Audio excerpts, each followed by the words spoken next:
Eu quero pensar com os irmãos uma palavra. É possível ainda, nesse tempo, a gente recuperar algumas coisas que nós decidimos mal. É possível que alguma coisa seja mudada na nossa vida. Só depois que você morre, que você não pode mudar alguma coisa. E o que eu quero pensar com os irmãos é o que aconteceria se eu tivesse feito diferente. Você pode repetir isso comigo? O que aconteceria se eu tivesse feito diferente? Irmão, cada atitude nossa vai provocar uma reação. Cada atitude nossa provoca um futuro. Às vezes a gente não toma atitude pensando que esta atitude está provocando algum futuro na nossa vida. E as nossas atitudes vão provocar futuros bons e futuros maus. Eu muitas das vezes vejo que nós tomamos decisões que elas muitas das vezes, quando se passam uma semana, um mês, um ano, 3 anos, a gente vai colhendo o fruto dessas decisões. Alguns dizem, para mim não tem mais jeito, e aí as decisões continuam erradas, porque ele acredita que não pode mudar. Fale para o seu irmão, você sempre pode mudar. Você só não vai poder mudar depois de morto. Mas enquanto você estiver vivo, você pode mudar alguma coisa na sua vida. E eu quero pensar com os irmãos, alguns homens da Bíblia, que se tivessem feito diferente, a sua decisão, o que aconteceria com esses homens se a sua decisão fosse outra? Porque o problema é que quando nós decidimos agora, nós geralmente decidimos pensando só no hoje, pensando só no agora. Às vezes a gente... Teve uma vez um filme que eu assisti, e eu não lembro nem o nome do filme, mas era muito maneiro o filme. Era um filme do Van Damme, que ele voltava no tempo, uma confusão assim. E tinha uma máquina lá que fazia eles voltarem no tempo. E, de repente, um cara, o mauzinho da história, vira para o outro, que é ele, no passado, e diz assim: pare de comer chocolate, porque isso vai matar a gente. Por quê? Porque o outro já estava lá no futuro. E no futuro ele tinha gastrite, tinha úlcera, tinha não sei o que lá, por causa do chocolate. Eu não sei se chocolate dá isso, mas no filme disse isso. Mas, se a gente pudesse visitar o nosso futuro, certamente a gente voltaria atrás em algumas decisões que a gente tomou, não é verdade? A gente comeria algumas coisas diferentes. A gente faria diferente. Talvez a gente engolia até alguns sapos, não é verdade? A gente engoliria alguns sapos. Que sentido de engolir sapo? Engolir algumas coisas que desce quadrado, né? Aquela coisa que você faz assim, ó, e assim mesmo fica agarrado na garganta. Talvez se a gente visitasse o nosso futuro, a gente diria, não, eu faria diferente. Fale para o seu irmão, dá para fazer diferente hoje. Abra sua Bíblia em 1 Samuel, capítulo 13. 1 Samuel, capítulo 13. Nós vamos ler um pedacinho da história de um homem chamado Saul. Nós vamos ler do capítulo 13, do versículo 5 ao versículo 14. Diz assim a Bíblia: os filisteus ajuntaram-se para pelejar contra Israel, 30.000 carros e 6.000 cavaleiros, e povo em multidão como a areia que está à beira do mar. Subiram e se acamparam em Micmas, ao oriente de Bet-Avém. Vendo os homens de Israel que estavam em aperto, porque o povo estava angustiado, esconderam-se nas cavernas, nos espinhais, nos penhascos, nos túmulos e nas cisternas. Alguns hebreus até mesmo passaram o Jordão para a terra de Gade e Gileade. Saul ficou em Gilgal, e todo o povo que permaneceu com ele se encheu de temor. Esperou Saul 7 dias, o tempo que Samuel determinara. Não vindo, porém, Samuel a Gilgal, o povo se foi espalhando dali. Portanto, disse Saul: trazei-me aqui o holocausto e as ofertas pacíficas. E ofereceu o holocausto. Mal havia ele acabado de oferecer o holocausto, Samuel chegou e Saul lhe saiu ao encontro para o saudar. Perguntou Samuel: que fizeste? Respondeu Saul: quando vi que o povo se ia espalhando daqui, e tu não vinhas nos dias aprazados, e os filisteus já se tinham ajuntado em Miquimás, pensei: agora descerão os filisteus sobre mim a Gilgal, e ainda não obtive a benevolência do Senhor. Assim senti-me constrangido a oferecer o holocausto. Disse Samuel a Saul: procedeste neciamente em não guardar o mandamento que o Senhor teu Deus te ordenou, pois o Senhor teria confirmado o teu reino sobre Israel para sempre. Agora, porém, não subsistirá o teu reino. O Senhor já buscou para si um homem segundo o seu coração, e já lhe ordenou que seja príncipe sobre o seu povo, porque não guardaste o que o Senhor te ordenou. Deixa eu te dizer uma coisa: algumas vezes Deus nos escolhe para fazer determinada coisa. Pessoas são levantadas no ministério de louvor, pessoas são levantadas nos levitas, pessoas são levantadas em vários ministérios da igreja, ministério audiovisual, todos os ministérios da igreja, Deus levanta pessoas. É uma loucura alguém pensar que, tipo assim, eu quero ver o que vão fazer sem mim. Você já deve ter ouvido alguém dizer: não, se eu sair de lá, eles não vão ter como fazer. Talvez você já ouviu isso no teu emprego, não é assim? Não, eu quero ver como é que eles vão se virar sem mim. Meu irmão, você mesmo nunca diga isso, porque talvez eles vão descobrir que vão ficar muito melhores. Às vezes a gente se acha muito, e Saul, ele é um homem que foi escolhido por Deus. Não foi Samuel que escolheu Saul. A Bíblia diz que quando Deus escolheu Saul, Deus falou isso para Samuel, Samuel encontra com Saul, e Deus, através de Samuel, diz para Saul que ele seria o rei, e então há um momento que ele se torna rei. Repita comigo: Deus escolheu Saul. Mas há uma coisa que às vezes a gente não entende. Talvez Deus escolheu para você trabalhar nesse negócio. Talvez Deus te abençoou para você ter alguma coisa, ter algum negócio.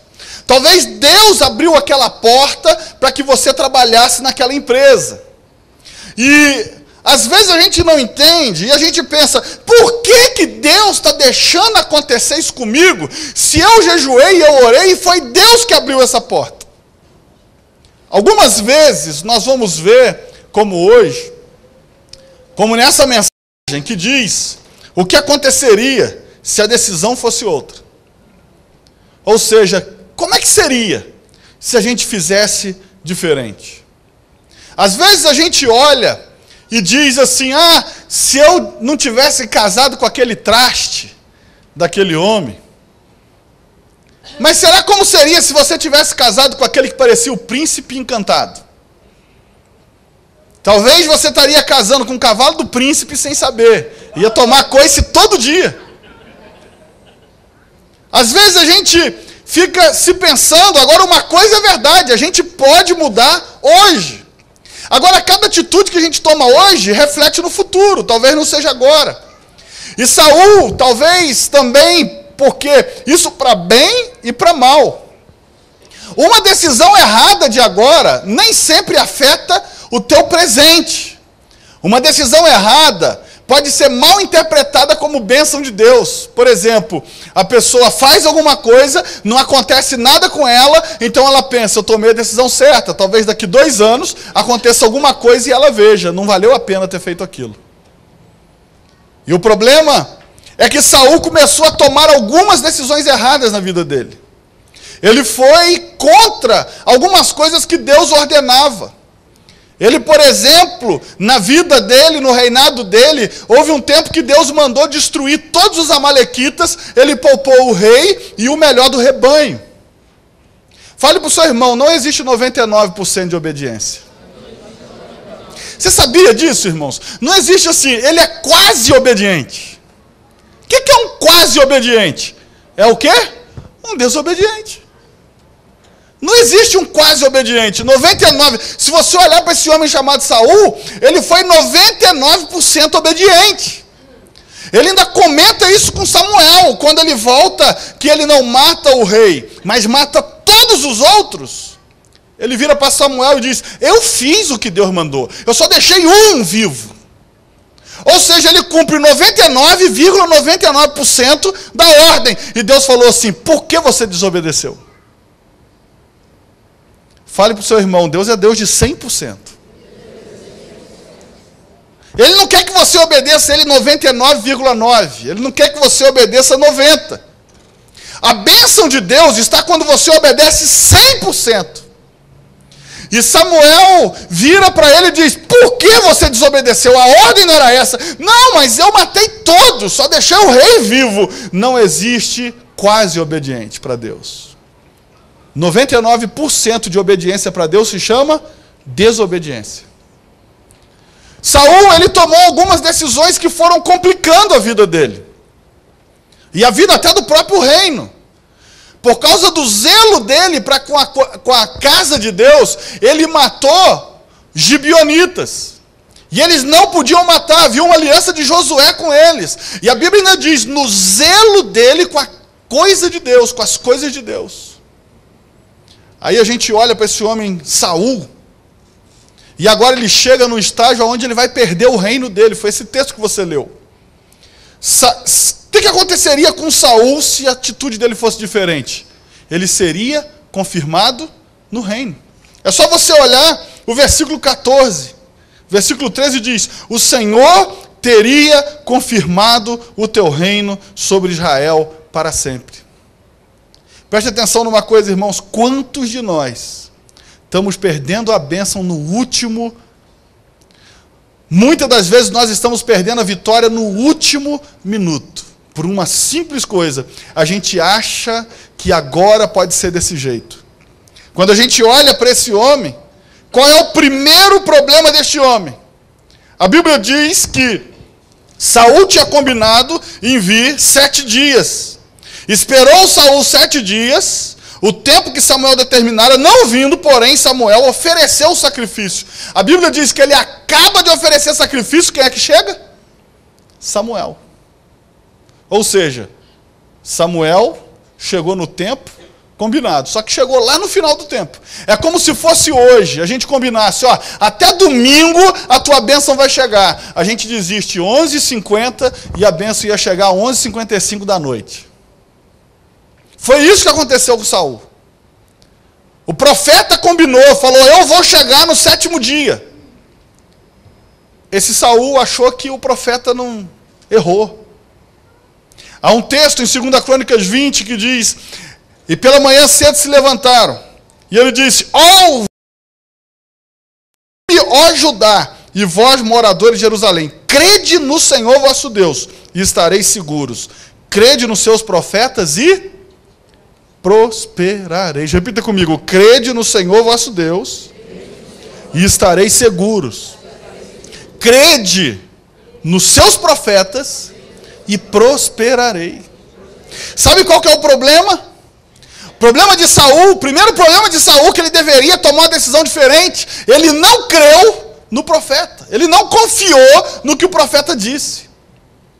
Aí alguém diz para mim: pastor, mas se o profeta me disser o que eu tenho que fazer, eu faço. Ei, meu irmão, eu dou aconselhamento toda semana. Toda semana alguém me procura e fala alguma coisa: olha, o que o senhor acha que eu devo fazer isso aqui, o que eu acho? E posso te falar uma coisa? Eu sei o que é não confiar no profeta. Porque você dá uma instrução, o cara faz outra.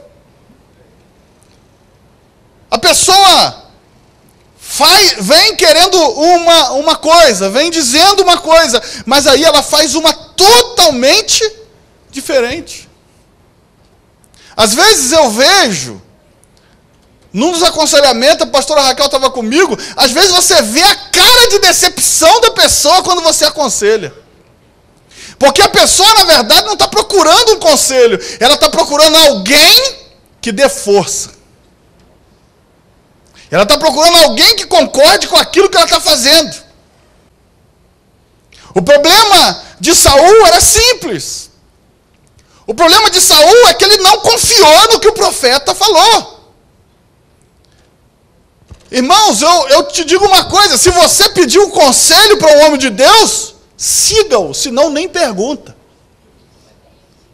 Porque você está ocupando o tempo dele à toa. Saul ia lá e perguntava: Samuel, o que devemos fazer? Os filisteus vão vir guerrear contra a gente. Samuel deu uma ordem, deu uma instrução, falou: no 7º dia, junta todo mundo, no 7º dia eu chego. O que foi que ele fez? Ah, não, ele não vai vir não, já está no 7º dia, ele não chegou e o povo está indo embora. Aí o que ele faz? Oferece sacrifício. A Bíblia diz que ele perde o reino. Naquele dia, Deus ia confirmar o reino dele para sempre. Mas naquele dia, Deus transferiu o reino dele para Davi. Agora veja que Davi, ele nasce um pouco mais na frente, ele vai estar pronto um pouco mais na frente. E aí parece que Deus deixou para lá. O problema nosso é que a gente acredita numa impunidade espiritual. Como a gente vive numa impunidade judicial, o cara às vezes mata e não é preso, às vezes o cara até é preso, mas depois é solto. O que acontece com o ladrão de hoje? Ele acredita na impunidade, ele sabe que ninguém vai pegar, e se pegar ele vai ser solto. Agora repita comigo: no céu não tem impunidade, irmão. A gente tem que entender isso. Saul aqui teve uma palavra: ó, o seu reino está trocado. Por quê? Porque tem Deus já escolhido um homem segundo o seu coração. Lá no capítulo 16 é que Davi vai ser ungido. Quase 15 anos depois é que Davi vai ser rei. E nesse tempo, Saul está no reino. Saul está lá, 20 anos no reino, depois de Deus ter falado: hoje eu cortei o teu reino. Sabe qual é o nosso problema? A gente acha que vai ficar assim. A gente acha que, não, Deus não está esquentando a cabeça, não. As pessoas vivem toda errada e acham, Deus é amor. É isso que a gente escuta. Parece que Deus é um açougueiro, você já viu isso? Deus quer o coração. Parece que Deus é açougueiro, Ele só quer o coração. Fala para o seu irmão: Deus quer você inteiro, irmão. Ele não quer pedaços. O problema nosso é que, como a gente não vê a coisa acontecer agora, a gente continua no erro. E a gente olha para esse homem chamado Saul, qual que é o problema dele? Não confiou no profeta. Não confiou naquilo que o profeta havia dito. E segundo Crônicas 20, versículo 20, diz: crede no Senhor vosso Deus e estarás seguro. Crede nos vossos profetas e prosperareis. Muitas das vezes, irmãos, as coisas não fluem como deveria, porque uma instrução é dada e a pessoa faz diferente. Qual que era o outro problema desse homem chamado Saul? Por que o reino dele foi cortado? O que ele poderia fazer diferente? Então a primeira coisa é confiar no profeta. A segunda coisa, repita comigo: ele quis agradar a multidão. A segunda coisa que esse homem fez foi querer agradar a multidão. A Bíblia diz que ele mesmo fala: eu vi que o pessoal começou a ir embora. Eles estavam angustiados. O versículo 11 diz: então disse Samuel: o que fizeste? Disse Saul: porquanto via que o povo se espalhava de mim, e tu não vinhas nos dias aprazados, os filisteus já tinham se juntado, então eu me senti constrangido. Você já viu quando você se sente constrangido a falar mentira? Ah, pastor, mas é uma mentiria assim, do bem. Meu irmão, mentira do bem? Mentira é mentira. É uma mentira social. É uma mentira branca.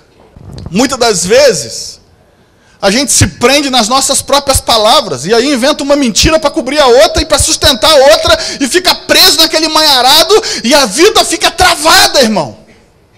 As coisas não funcionam, e a gente começa a arrumar desculpa, igual o Saul começou a arrumar desculpa. Começou a tentar fazer com que aquela coisa fosse assim e tal. Não foi bem assim, eu fiz. Fala com o seu irmão: olha, a verdade é verdade, pronto. Meu irmão, se você não quer ouvir a verdade, não me pergunte. Quando você fizer o teu cabelo, não pergunte se ficou bonito, se você está na dúvida. Se você tiver certeza, pergunte. Ficou bonito? Porque aí você tem certeza, pelo menos a autoestima vai estar lá em cima. Agora, você está na dúvida? Não me pergunte. Porque para mim, mentira é mentira. Acabou. Porque as pessoas não estão esperando ouvir a verdade. As pessoas perguntam para ouvir o que elas querem ouvir.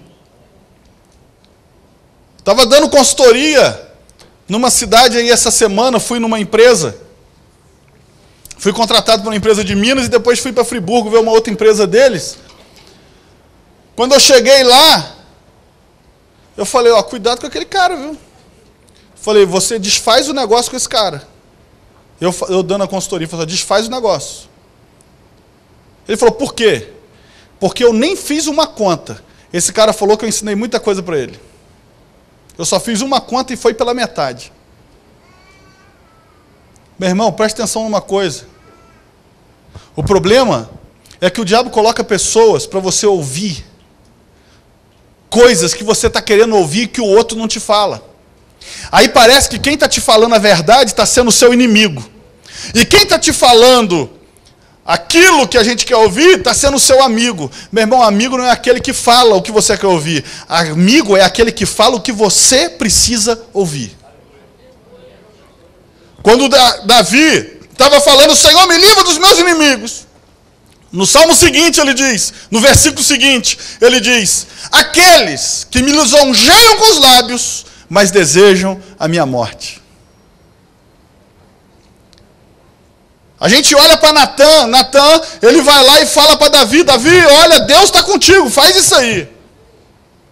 Aí Deus fala com Natan de noite, ó, não é isso que eu falo não, eu falo que ele não vai poder fazer isso. Natan volta lá e corrige. Meu irmão, Deus está precisando tocar no caráter da igreja, eu digo não é só essa não, no caráter da igreja, como um todo, na face da terra, para fazer com que a gente corrija aquilo que a gente fala errado. Que a gente diga, o que eu falei não foi de Deus, fui eu que falei. Ó, aquilo que eu te falei não é verdade, aquilo que eu te falei é mentira, a verdade é essa aqui. E olha, acredite numa coisa, essa pessoa que corrigir contigo é mais confiável do que a que não corrige. Eu não sei você, mas eu prefiro acreditar numa pessoa que vem e confessa para mim que aquilo era mentira e corrige, do que aquele que mantém a mentira. A pessoa que corrige se torna mais confiável. O problema dele é que ele não confiou no profeta. E o pior, ele quis agradar a multidão, ele quis agradar o povo. Você pode se sentir tentado a agradar as pessoas. Saul perde o seu reino por causa de uma decisão. Agradar o povo. Fale para o seu irmão, agrade a Deus. O problema é que as pessoas estão querendo botar uma mensagem que enquadre com aquilo que o povo gosta. Não, pastor, essa mensagem é dura demais. Jesus também pregou uma mensagem dura. A Bíblia diz que muitos, centenas de discípulos foram embora. Quando sobrou 12, que foram os 12 dele, ele ainda falou assim, vocês querem ir? O problema é que a gente está querendo segurar gente que quer ir embora. Quer segurar funcionário que já partiu para outra há muito tempo. Quer segurar pessoas que já não estão mais aqui. Ele já não quer mais ficar. Ele já não quer mais ficar contigo. Aí a gente vai segurando, a gente vai travando, a gente vai segurando o problema perto de nós. Tem gente criando cobra para ser mordida, irmão. Meu irmão, deixa. Deus está te livrando. O problema desse cara é que ele quis agradar a multidão. Pilatos também quis agradar a multidão e entregou Jesus por causa da multidão. Viu que a multidão ia gostar. Herodes, lá em Atos 12:1, mata Tiago. Quando ele vê que o pessoal gostou, a Bíblia diz que ele começa a perseguir e prende Pedro porque agradou a multidão. O problema sabe qual é? A multidão que te elege é a multidão que te tira de lá. A multidão que clama para você ficar é a mesma que te expulsa um ano depois. A multidão que vira para você não fica, eu aumento o teu salário, é a que te diz assim, ó, infelizmente você está demitido. Agrade a Deus, irmão. Porque quando a gente agrada a Deus, ao invés de querer agradar a multidão, sabe o que acontece? Deus até muda a multidão, mas não te muda. Quando a gente olha para esse homem, ele quis agradar a multidão, desagradou a Deus por causa disso. E a Bíblia diz que ele perde o seu reino. Você sabe qual que é outro problema dele? Precipitado. agiu por conta própria. Estava precipitado.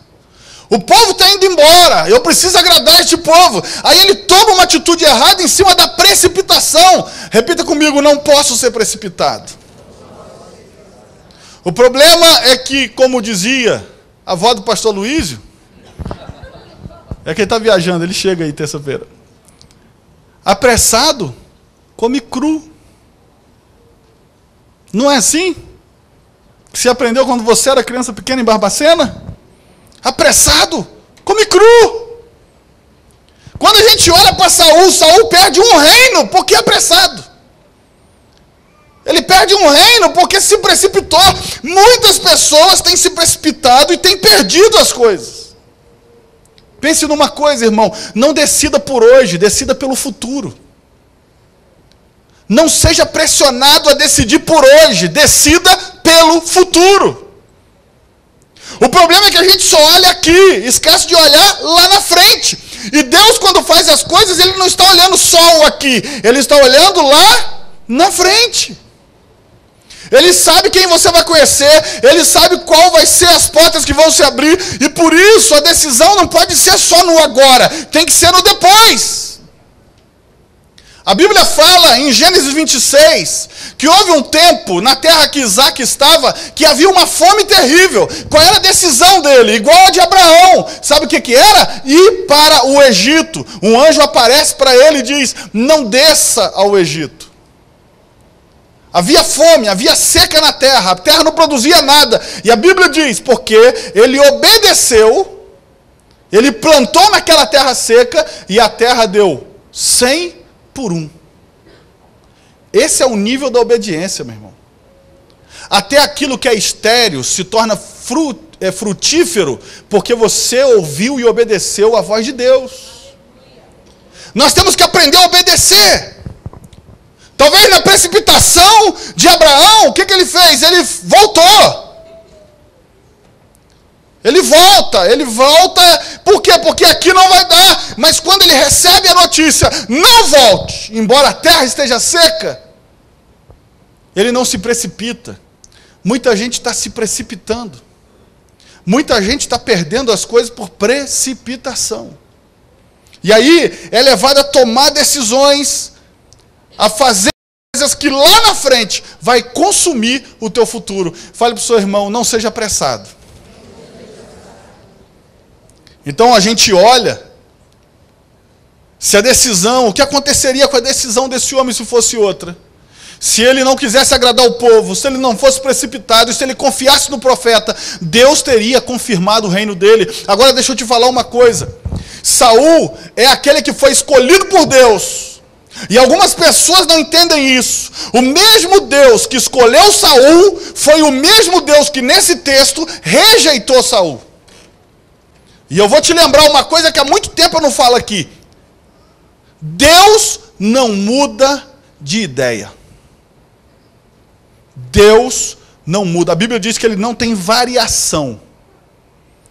Deus não muda. Aí alguém vai dizer, mas pastor, então me explica isso. Porque Saul foi escolhido por Deus, e Deus mudou, e tirou Saul do trono para botar Davi. Mas eu continuo te afirmando, Deus não muda de ideia, foi Saul que mudou de atitude. Deus escolheu um Saul aqui na frente. Saul foi mudando de atitude. Quando chegou nesse texto, Saul era outro, não era aquele. Então Deus não mudou de ideia, foi Saul que mudou de atitude. Sabe qual que é o nosso problema? Deus abre a porta por causa de uma atitude nossa.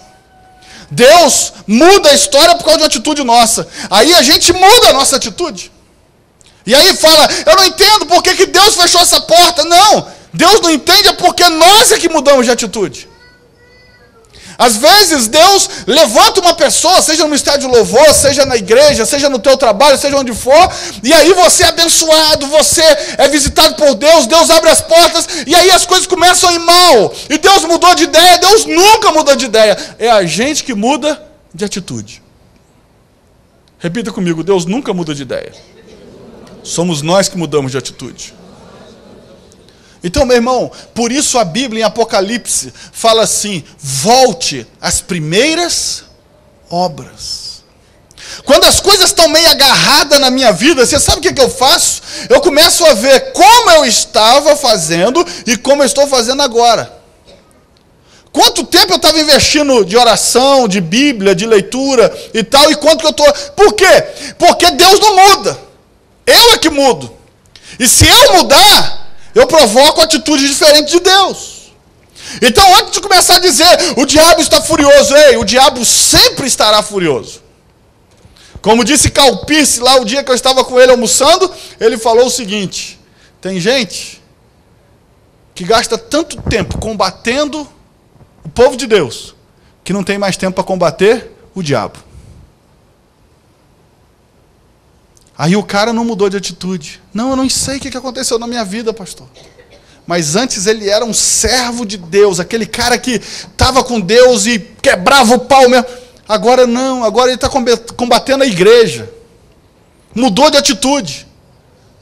E aí está achando que Deus mudou de ideia. Não, Deus só está reagindo à sua ação. Ele teria sido confirmado por Deus, mas não foi. Por quê? Mudou de atitude. Fala para o seu irmão, não mude de atitude.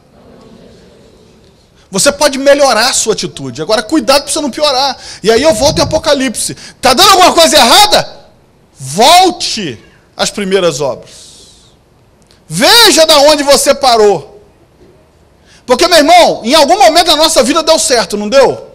Nós temos que ver o que a gente estava fazendo naquele momento e o que nós estamos fazendo agora.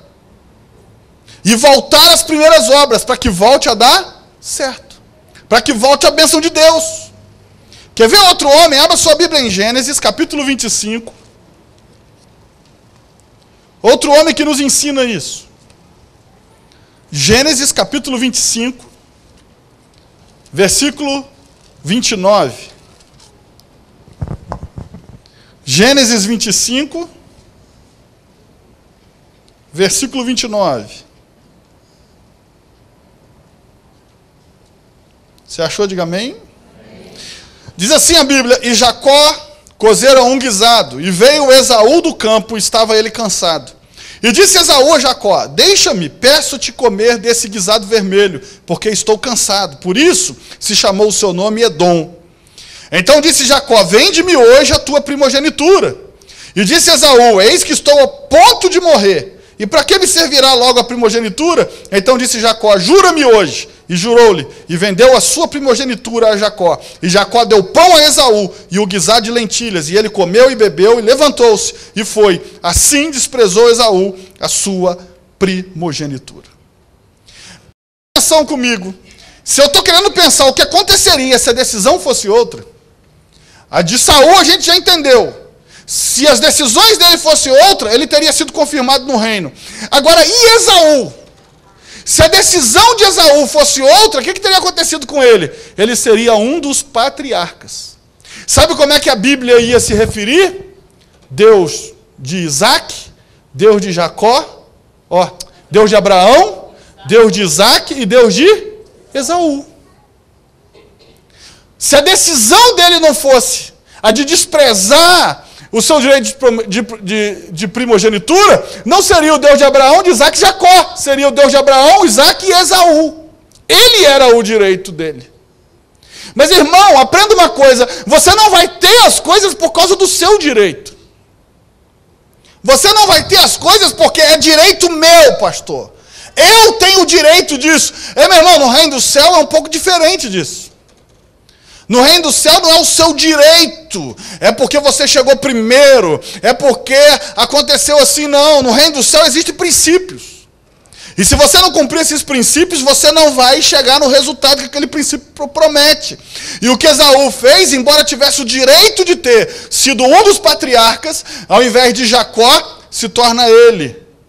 Jacó, o pai das 12 tribos, deveria ter sido Esaú. Esaú também teve tribos. Porém, não foram as tribos escolhidas por Deus.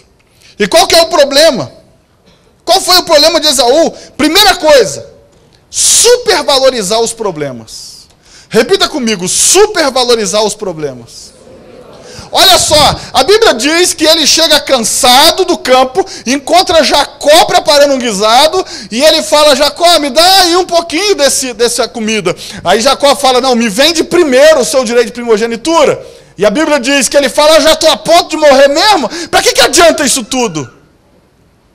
Sabe, tem gente, meu irmão, que faz a tempestade em copo d'água.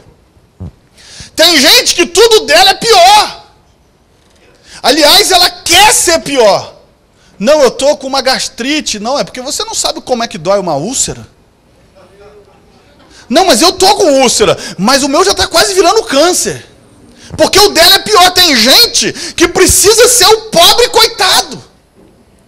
Você conhece alguém que assim, ele tem que ser o pobre coitado? Você conhece alguém que tudo teu é melhor que o dele?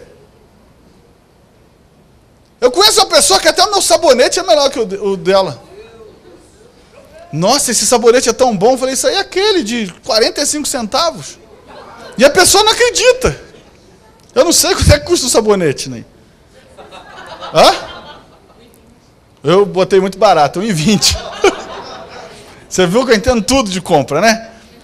Mas o negócio é pagar. Então, olha só. Não, parece. Eu me lembro, antes eu comprava no terno, né, na época das vacas magras, eu comprava terno lá no Rio, numa rua lá que eu esqueci o nome, que vendia em 12 vezes, sei lá, 10 vezes sem juros. Sei lá, era uma rua lá. 10 vezes sem juros. Aí tinha uns amigos, umas pessoas que encontraram da família, então, porque a família sempre acha que você ganha mais, né? Assim, tua mãe, então, acha que você é rico. Não é assim? Sempre eu queria ganhar metade do que minha mãe diz que eu ganho, que já seria uma grana. Aí sabe o que acontece? Quando alguém chegava assim, olhava o terno, pagava R$199 em 10 vezes de R$19,90. Era ou não era, nem? Eu não sei se era exatamente 199, mas ainda tinha promoção. Se você levar 2, o terceiro é pela metade, pensa num negócio bom. Eu ia lá, era um negócio da China aquilo. Eu ia lá, comprava aquele negócio e tal, quando eu colocava, parecia Terno Armani em mim. Parecia que eu fui na própria Itália comprar o terno. Terno, parecia Hugo Boss, vestia bem. Troço não valia nada, irmão, nada. De graça já estava caro. Mas tem gente que olhava e falava assim, poxa, bonito, irmão, porque, sabe, aquele cara que quase seca, bonita essa televisão, puf, queimou. Geladeira nova, puf, queimou. O cachorro novo morreu. Ei, tem gente que é assim. Ao invés de supervalorizar a bênção, ele supervaloriza os problemas. Ele encontra você, só sabe dizer, você tem até medo de falar com ele, aí, tudo bem? Você nem mais. Porque senão vai levar 1h30 para ele te explicar que a unha encravou e o miserável não quis extrair a unha e aquela confusão, porque tudo é um problema. Tudo é quase uma guerra intraespacial, é um negócio assim que, meu Deus! Faltou o pastor Luiz para fazer o negócio? É um negócio assim. Sabe por que Esaú perdeu o direito dele de ser patriarca? Patriarca era um negócio importante. Patriarca ia ser o chefe de uma família inteira. Porque ele valorizou demais o problema dele. Ei, meu irmão, passe a valorizar a solução, ainda que ela seja pequenininha. Valoriza, dá mais atenção para a solução. As pessoas ficam tanto tempo envolvidas com os problemas que não enxergam a solução. E aí Esaú supervaloriza o problema dele. Ah, o que vai ser de mim? Ah, eu vou fazer o quê? Eu vou morrer mesmo. Parece a minha sogra. Hoje ela estava falando comigo lá, você não me visita? Eu falo, para quê, Dona Maria? Que eu vou vir aqui. Você vai sentir falta quando eu morrer? Eu falei, se não veja a hora de ver se é verdade. Eu falo isso para ela mesmo. Aí sabe o que ela faz? Sorri. Tem gente que gosta de ser maltratada, é impressionante. Ela sorri. Eu sei que você gosta de mim. Eu falo, eu não posso mentir, Dona Maria. Sabe, tem gente Ela falou assim, eu estou aqui sozinha. Aí, meu irmão, sabe de uma coisa? Falei assim, pelo menos você não faz mal a ninguém, continua assim. Olha só, brincadeiras à parte, para de supervalorizar o seu problema, irmão. Você tem que ter uma visão ao contrário. Se Esaú tivesse uma visão diferente, ele não tinha perdido o direito de primogenitura dele. Aí sabe o que acontece? Às vezes a gente está perdendo a coisa porque parece que o mundo acabou, só nós somos o pobre coitado, só nós, meu irmão, está dando tudo errado. Não, é errado para um monte de gente. Vai orar para ser diferente contigo. Vai buscar Deus para ser diferente contigo. A gente olha outro problema de Esaú, por que ele teria que ter feito diferente? O problema é que a decisão de Esaú, ele pensou só no presente e ignorou o futuro. É tipo gente apaixonada para casar. Já não vive bem no namoro. Eu já falei isso aqui uma vez. Uma vez uma irmã me procurou, em outro lugar que eu estava, falou, eu queria um conselho seu. Eu até arrepio quando a pessoa fala isso. Eu queria um conselho seu. Eu amo meu namorado me ama, e não sei o quê, e não sei o quê. Eu falei, onde é que está a parte podre da história, que eu estou tentando entender. Mas tem um problema, a gente não consegue ficar longe, a gente liga um para o outro, e se viajar então, meu Deus, e não sei o quê. Eu falei assim, mas quando a gente está junto, a gente briga igual gato e cachorro, pastor. Eu falei, como assim? Então quando vocês estão longe, vocês estão bem? Liga, dá saudade, manda mensagem, fala que ama, que não vê a hora de chegar, e aí quando chega, vocês brigam? É isso mesmo, pastor. E onde é que eu entro nisso aí? Não, eu queria um conselho do senhor. Eu devo casar ou não devo casar? Meu irmão, aí dá aqueles momentos de sinceridade. Assim, mais profundo. Porque sinceridade tem que estar sempre, mas mais profundo. Eu falei assim, você sabe o que você quer? Você quer alguém para você botar a culpa se der errado. Falei, porque você já sabe qual é a decisão certa. Aí você quer que eu te diga. Porque aí, se eu te disser que não é para casar, e você foi infeliz com outra pessoa, você vai dizer, foi o pastor Gerson, me fez infeliz. Agora, se você casar e quiser se separar, você vai dizer, foi o pastor Gerson, por isso eu preciso me separar. Posso te dizer uma coisa, irmã? Decida o que você já sabe que tem que fazer. O problema é que as pessoas querem transferir, ignora o futuro. Isso é pergunta que se faça. O cara está dizendo o presente dele está uma desgraça. É igual aquele, não, eu estou namorando uma pessoa que não é crente, mas pode ser que ela se converta. Sempre eu vejo o cara se desviando, ao contrário. Pastor, mas o senhor não acha? Eu falei assim, meu irmão, não acho nada, não perdi nada. As pessoas ficam querendo, ei meu irmão, quando alguém quiser transferir o problema para você, pega não. Pega não, porque depois quem vai pagar a conta é você sabia disso? Porque na hora que você não tem que assumir problema de ninguém, mas na hora que você assume, você vira avalista, fiador. Você faz parte de uma dívida que não é tua. Quando Deus vier cobrar, aquele conselho ruim que você deu, vai ser cobrado de você. E principalmente se você vê que a pessoa está querendo só jogar o problema e se livrar dele. Porque você já viu que tem gente que chega para você, despeja tudo, você chega a sentir a carne pulando, de tão nervoso que você fica. Parece que você quer você mesmo ir lá resolver o problema, matar o cara, resolver o cara, sabe? Foge dessa galera, irmão. O cara sai leve, o cara sai da tua casa leve. Puxa, como é bom conversar contigo. Eu vou como se estivesse flutuando. Claro, ele deixou tudo em cima de você. Ele deixou aquele troço todo em cima de você. A Bíblia diz para você ajudar um ou outro, não ser burro de carga dos outros. Tem gente que não está entendendo isso.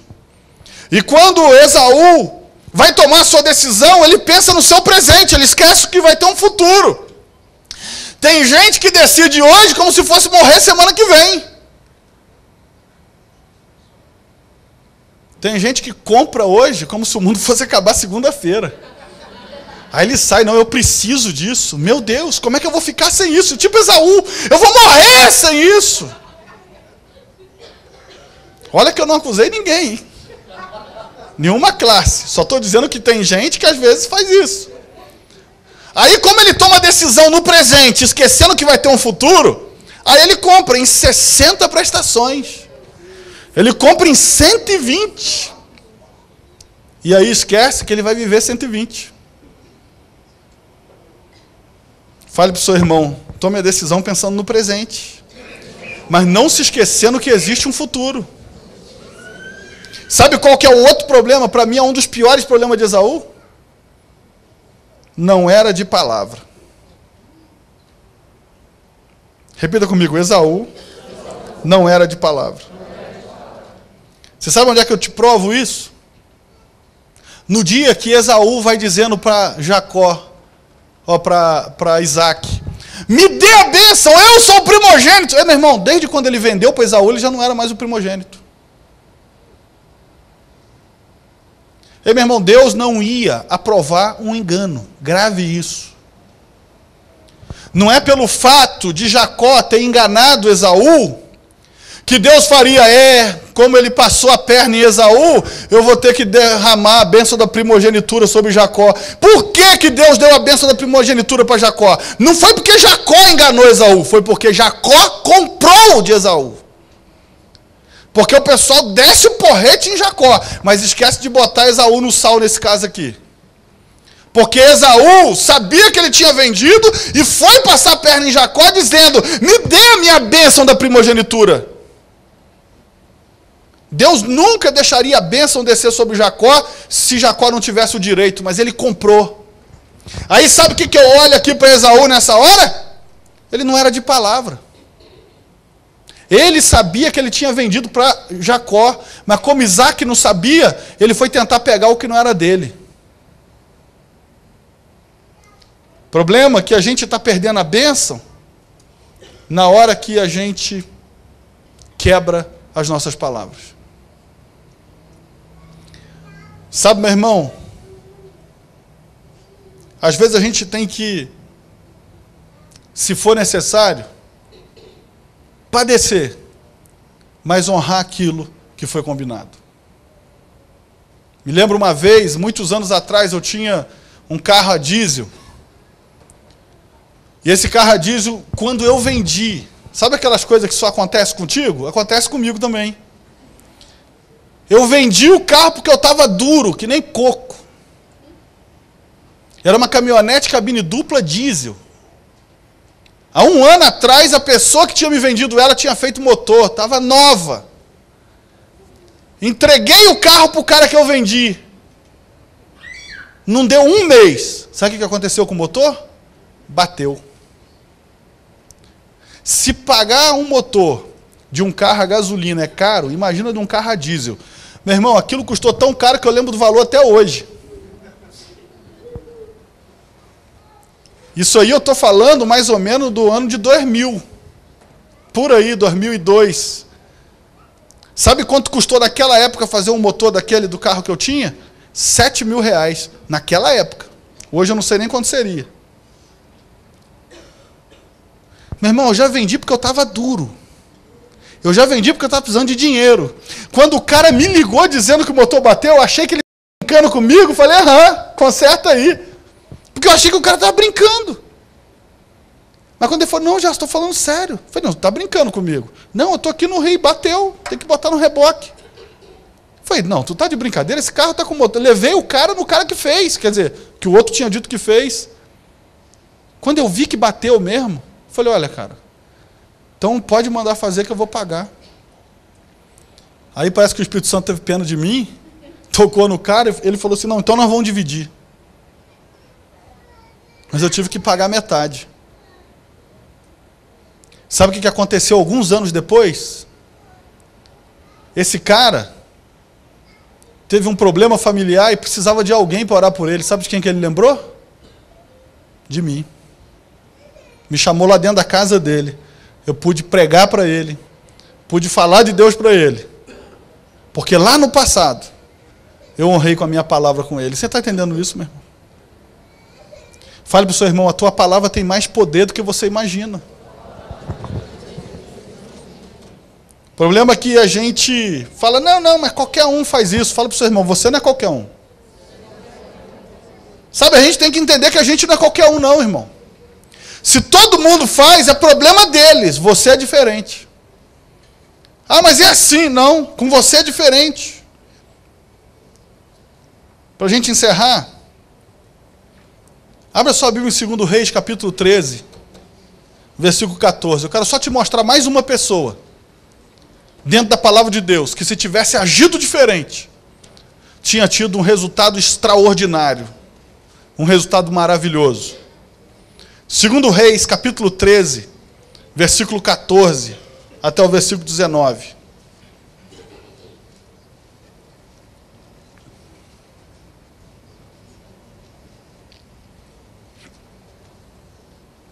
A Bíblia diz assim, e Eliseu estava doente, da sua doença que morreu. Ei, deixa eu só fazer uma pausa aqui que não tem nada a ver com a mensagem.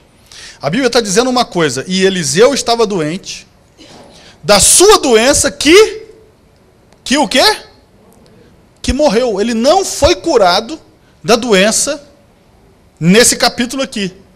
A Bíblia está declarando que quando o rei Jeoás foi visitar Eliseu, ele estava exatamente doente da doença que ele morreu. Quem era Eliseu? Quem que era Eliseu? Era um profeta. Que andou com qual outro profeta? Com o profeta Elias. Quando Elias é tomado por Deus, o que acontece com Eliseu? Ele pega o manto de Elias, ele pega a capa de Elias, e ele recebe o dobro da unção de Elias. Você tem noção de que é isso? Ele recebe o dobro da unção de Elias. Pensa num profeta, esse cara era Eliseu. Pensa num cara fora do padrão, Eliseu.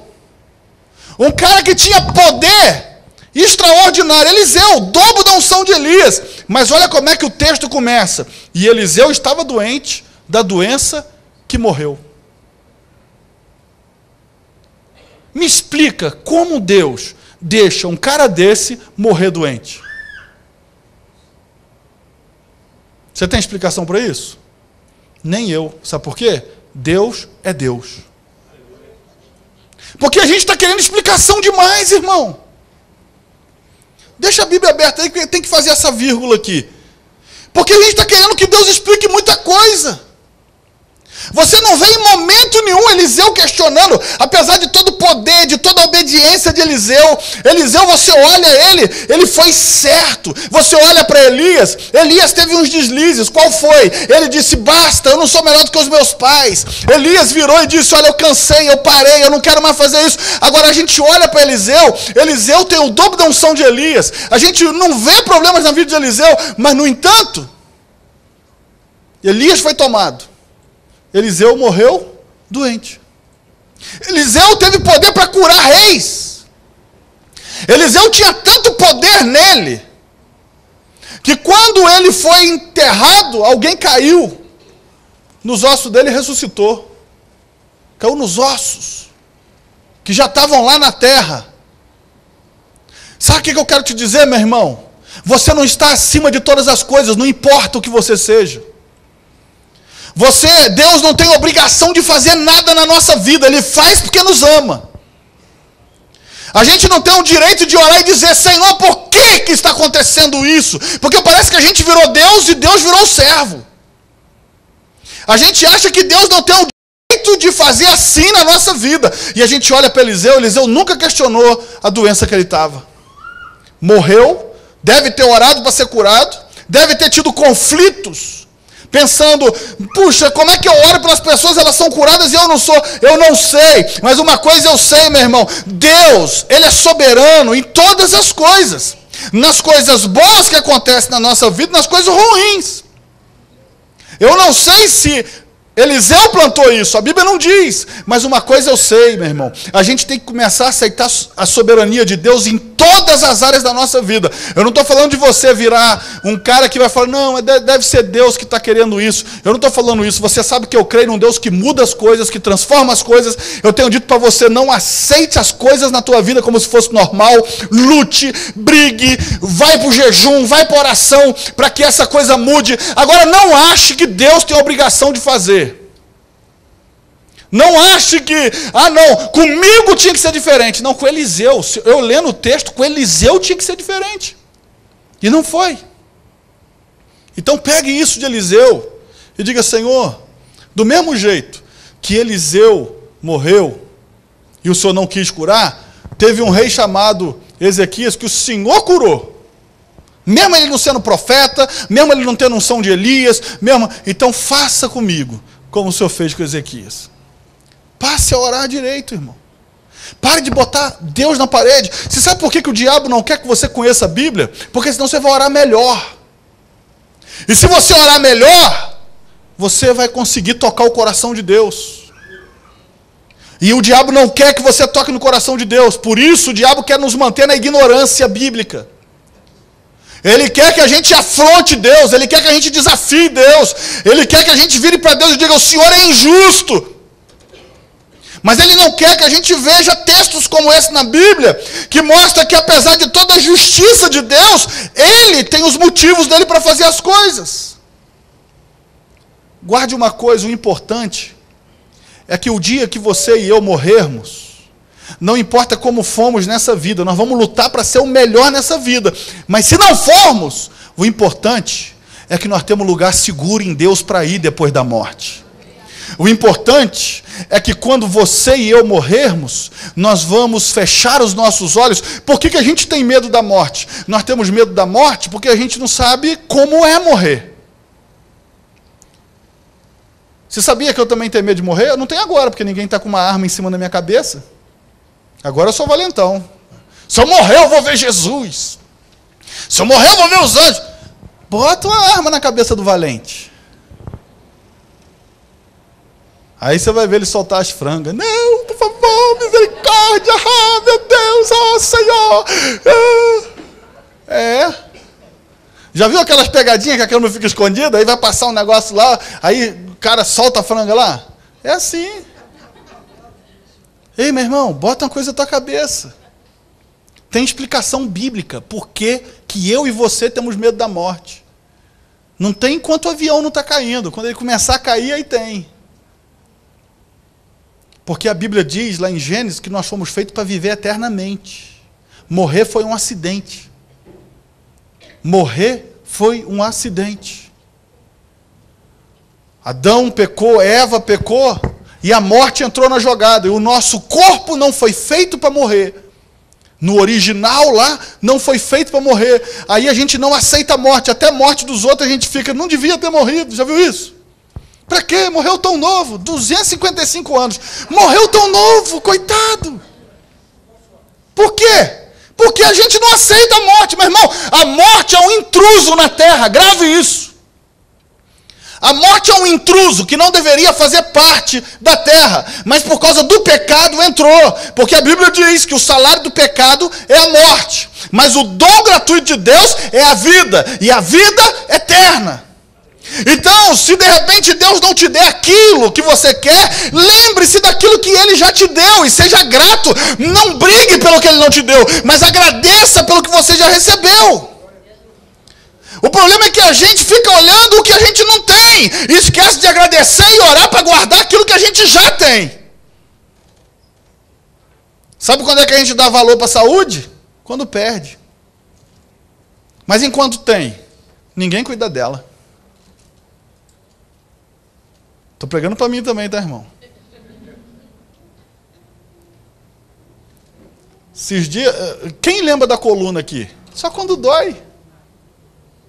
Ninguém quer sentar na posição certa. A gente vai fazendo assim, ó. Senta certo e vai fazendo assim, ó. Aí depois está lá, tortão. Quando é que você quer sentar certo? Quando está doendo. Naquele sábado lá, passado, retrasado, sei lá qual, a gente foi para o sítio. Teve um almoço de confraternização no sítio, né? Quem foi, né? A gente abriu para todo mundo, quem quis ir, foi. Quando a gente estava voltando, no dia seguinte eu lembrei da minha coluna. O ônibus quebrou, pensa no ônibus quebrar exatamente, porque o sítio é estrada de chão mesmo. Exatamente no meio, o infeliz conseguiu acertar o meio para não passar nem pela direita, nem pela esquerda. Eu tive uma ideia brilhante. Brilhante. Pensa num jegue. Eu juntei a umarada que estava lá, só tinha valente. Falei assim, Diegão, o negócio é o seguinte, vamos empurrar esse ônibus. Olha que ideia sensacional.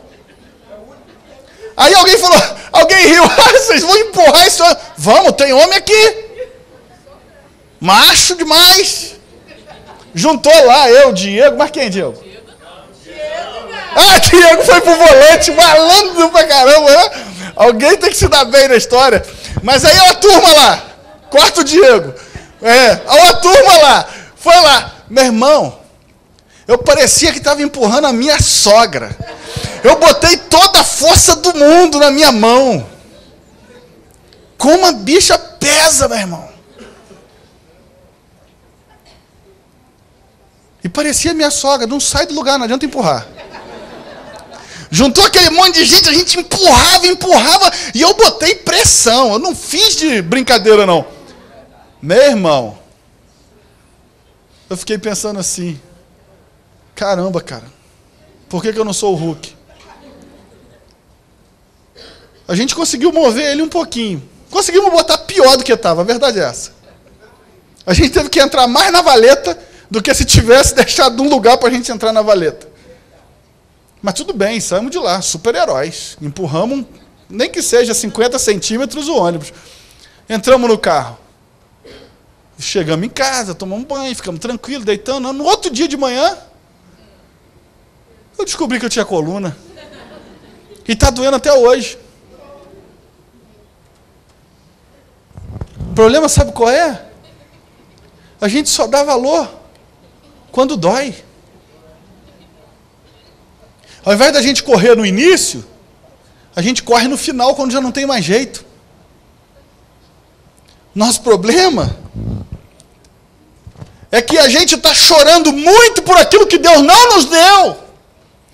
Porque Deus ainda não abriu essa porta, eu continuo ruim, eu continuo precisando, mas esquece que tem tanta coisa que Deus deu, e que nós deveríamos estar agradecendo por aquilo que já recebemos. Aquilo que recebemos, irmãos, não pode ser esquecido, porque aquilo é a esperança das coisas que ainda vão vir. O problema é que a gente fica reclamando e dizendo, e Eliseu a gente não vê em momento nenhum. A Bíblia começa esse texto dizendo, e Eliseu estava doente, da sua doença, de que morreu. Virou até a doença dele, de que morreu. Meu irmão, se Deus não quiser te dar alguma coisa, continue agradecendo pelo que Ele já te deu. Ok? Mas essa não era a pregação, vamos lá. E Eliseu estava doente da sua doença de que morreu. E Jeoás, rei de Israel, desceu a ele, e chorou sobre o seu rosto, e disse, meu pai, carro de Israel e seus cavaleiros. E Eliseu lhe disse, toma um arco e flechas. E tomou um arco e flechas. E então disse o rei de Israel, põe a tua mão sobre o arco. E pôs sobre a sua mão. E Eliseu pôs as suas mãos sobre as mãos do rei. E disse, abre a janela para o oriente. E abriu-a. Então disse Eliseu, atira. E atirou. E disse, a flecha do livramento do Senhor é a flecha do livramento contra os ciros. Porque ferirás os ciros em Afeca, até os consumir. Repita comigo, até os consumir. Aí o versículo 18, disse ainda, toma as flechas. Ele as tomou. Então disse ao rei de Israel, atira contra a terra. E ele a feriu 3 vezes e parou. Então o homem de Deus se indignou muito contra ele e disse, 5 ou 6 vezes a deverias ter ferido. Então feririas os ciros até os consumir. Porém agora, só 3 vezes ferirá os ciros. Sabe o que isso aqui mostra? O poder de uma palavra profética, porém, ela se junta com a tua atitude profética. A gente tem tido terças da vitória aqui, e muitas palavras de vitória são liberadas, não é verdade? Muitas palavras proféticas são liberadas. Agora, aprenda uma coisa, não adianta só receber a palavra profética, você tem que agir de acordo com a palavra que você recebeu.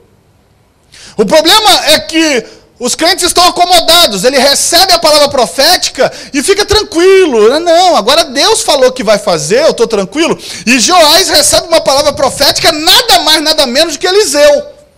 Eliseu fala assim, Joás, vamos fazer um negócio, abre essa janela, abriu, pega a flecha, agora agora eu vou colocar a minha mão, é a mão profética. Ele coloca a mão sobre a mão do rei.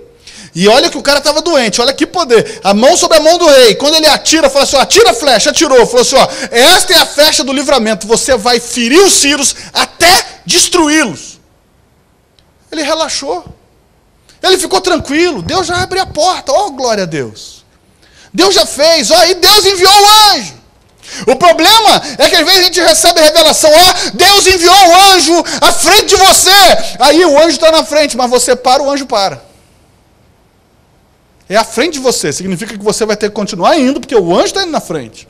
Mas se você parar, ele vai parar na sua frente. E aí, a Bíblia fala que Joás recebe essa palavra profética e descansa. E aí ele fala, agora eu quero ver a sua atitude se você crê.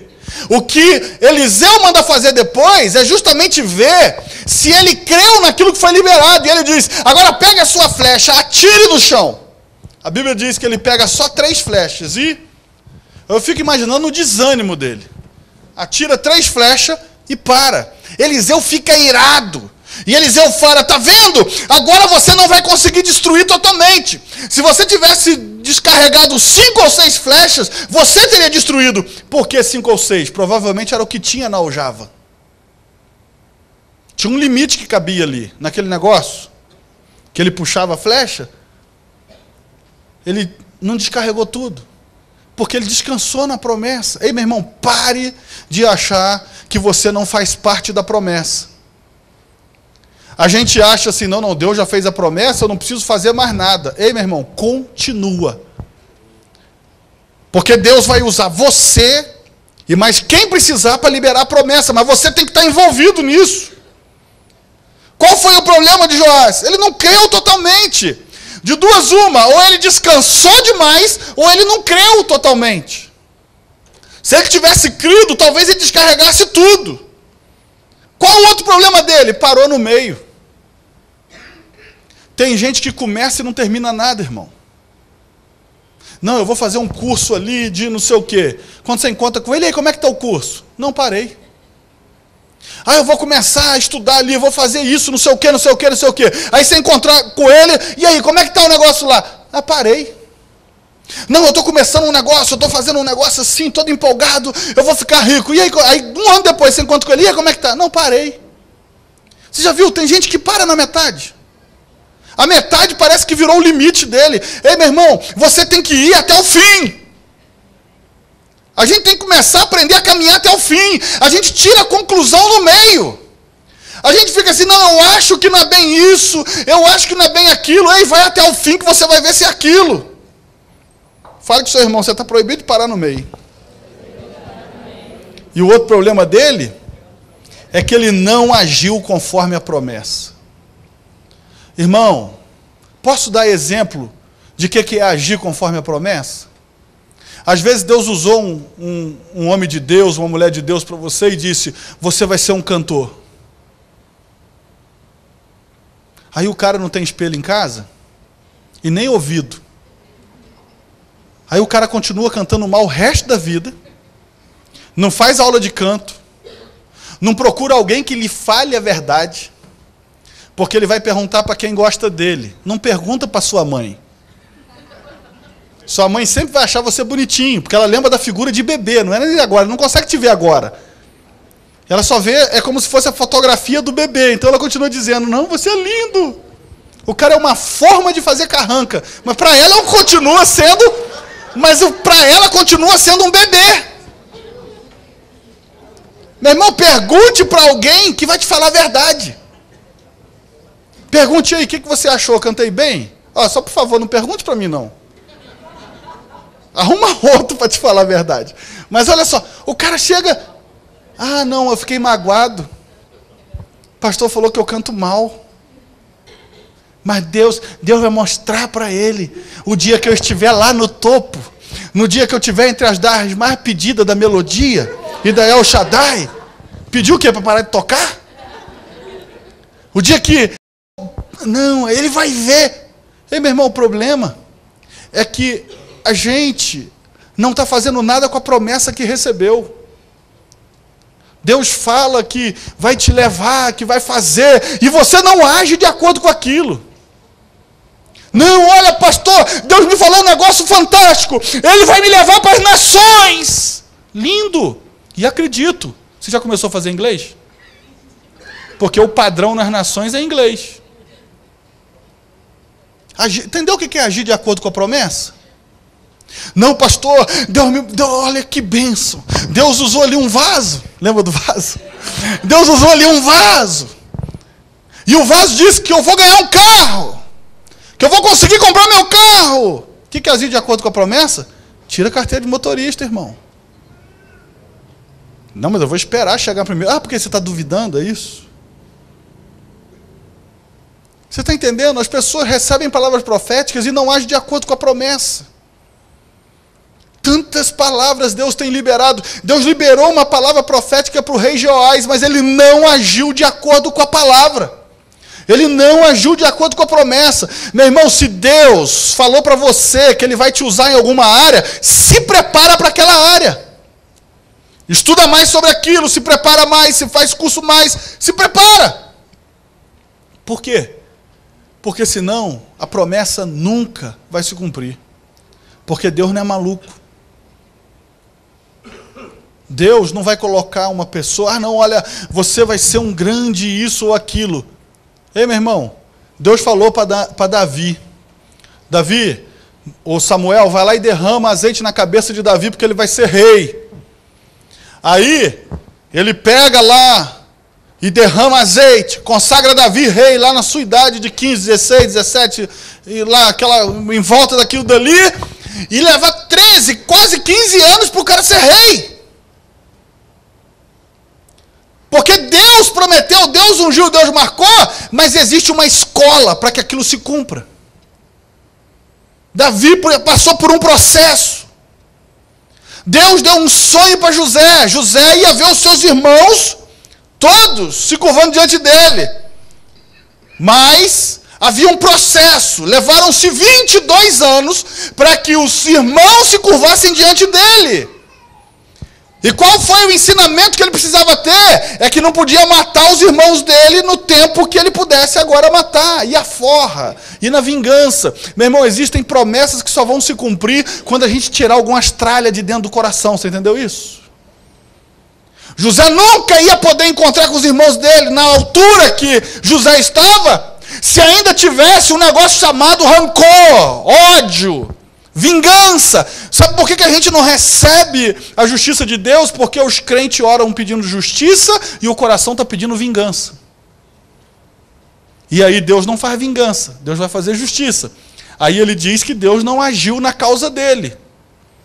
Meu irmão, você sabe, às vezes eu vou orar pelas pessoas que... Vamos supor, uma vez uma pessoa me falou, pastor, eu estou com um problema com fulano, com ciclano, ele me botou na justiça e eu queria que o senhor orasse por mim para que Deus faça justiça. Eu tenho medo disso. Porque se é o cara que está errado, Deus vai fazer justiça. Meu irmão, antes de pedir justiça para Deus, pensa 2 vezes. Porque a gente sempre acha que os outros estão errados, não é assim?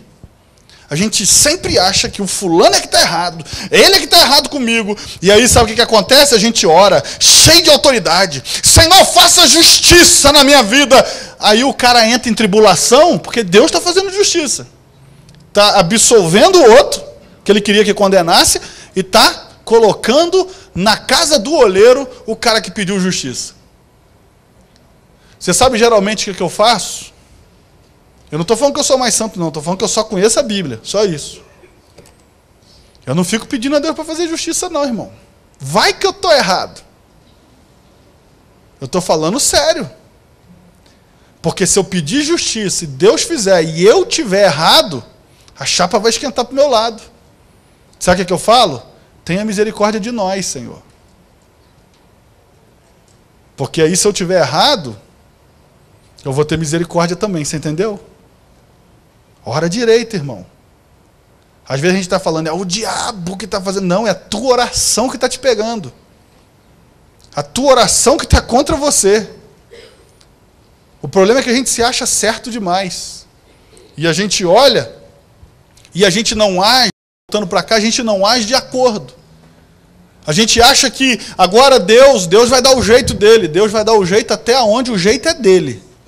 Mas existem coisas que eu e você que temos que fazer. Fale para o seu irmão, não transfira para Deus o que é teu, tá? Se coloque de pé, querido.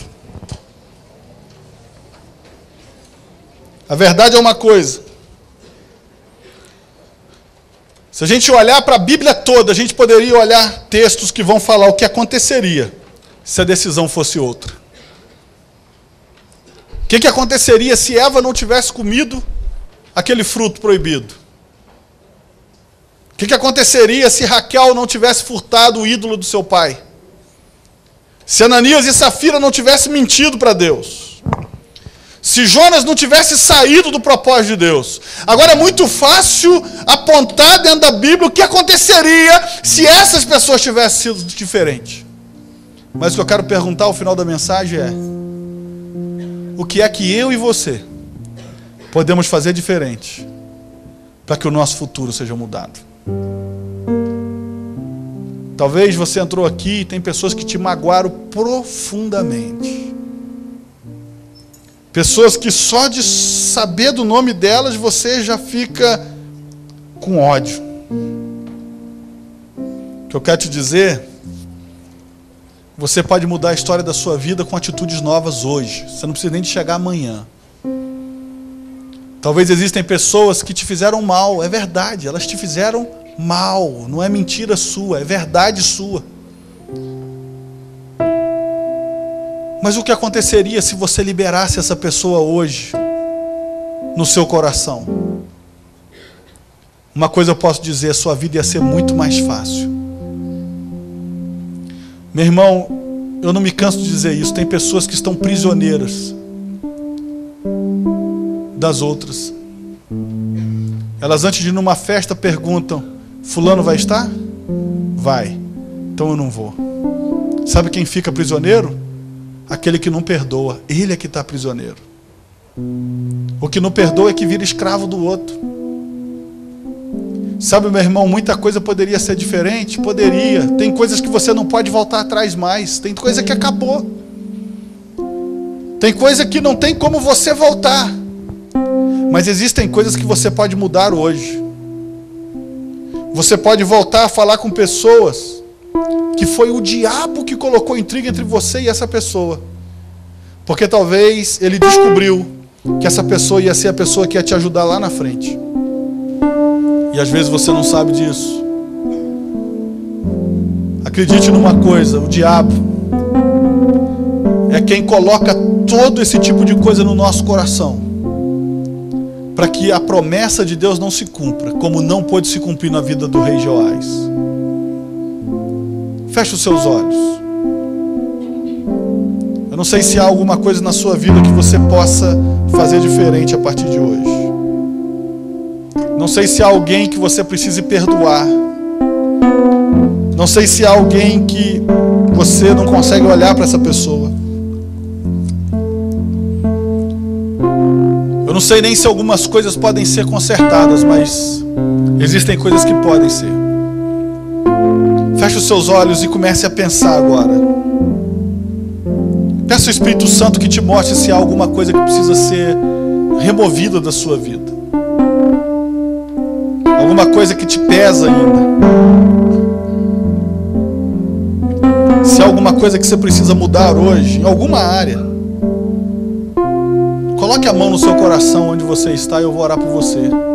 Se existe alguma área que você precisa mudar, seja a área emocional, seja a área de negócios, seja a área de relacionamento de familiares, pessoas que te magoaram, não importa. Você pode fazer diferente a partir de hoje. Quando você encontrar essa pessoa, sem uma palavra nenhuma, sem dizer nada, você pode mostrar o perdão, agindo como quem perdoou. Uma coisa é perdoar, outra coisa é agir como quem perdoou. Uma coisa é a sua atitude que vai mostrar o que você fez. Pai, nesta hora eu apresento cada um de nós na tua presença. Nos perdoe pela ignorância de às vezes pedirmos justiça sem saber que nós é que seremos condenados. Nos perdoe pela falta de conhecimento da Tua palavra. Nos perdoe, Senhor, porque quantas coisas, quantos futuros maravilhosos, às vezes destruímos no presente. Às vezes achamos que o nosso problema é pior do que o de todos. Às vezes só damos valor nas coisas quando perdemos, Pai. Mas hoje queremos agradecer por tudo que o Senhor tem nos dado. Queremos agradecer por todas as coisas que o Senhor tem feito. Queremos te dizer que somos gratos. Sabemos que há coisas que o Senhor ainda vai nos dar, mas existem coisas que o Senhor nunca nos dará. Mas te agradecemos porque tudo há um propósito na nossa vida. Existem pessoas aqui, Senhor, que precisam liberar áreas da sua vida. Pessoas que precisam mudar a história de hoje para que o futuro seja transformado. Áreas sentimentais, áreas que emoções afloram, áreas de decisões erradas, de mentiras, de coisas que falamos e que não temos coragem de voltar atrás. Mas nesta noite eu te peço, muda toda a realidade através de uma mudança de mente, Senhor. Toca no nosso coração. Toca no nosso coração nesta noite. Que nós venhamos libertar pessoas de dentro de nós hoje, que escravizamos por causa de palavras, por causa de mágoas, de rancores. Eu declaro, Senhor, que estamos sendo livres através de libertação hoje. Pessoas vão sair daqui leves. Pessoas não vão carregar o peso de pessoas que deveriam carregar e não carregam. Pai, eu te peço em nome de Jesus. Esses homens que lemos aqui na Tua palavra já morreram, eles não têm como mudar mais as suas atitudes. Mas nós podemos mudar, Senhor. Às vezes não temos força para mudar. Então te pedimos, dai-nos força. Espírito Santo, nos mostra hoje. Faça vir à nossa memória as áreas que precisam ser mudadas. E nos dê força, nos faças acreditar, faça-nos agir de acordo com a Tua promessa, mas que nós não venhamos carregar peso extra, que não vai atrapalhar. Pai, eu te peço, olha para cada um de nós como o Senhor está olhando. Sonda e esquadrinha os nossos corações. Veja todos os caminhos maus que há em nós. E que nesta noite não venhamos desperdiçar a chance de fazer tudo certo. Nesta hora decretamos que vamos mudar o nosso futuro, Senhor. Que nós vamos mudar decisões erradas na nossa vida. E nós vamos ver um fruto maravilhoso com o qual nós vamos encontrar lá na frente. Em o nome de Jesus. Amém.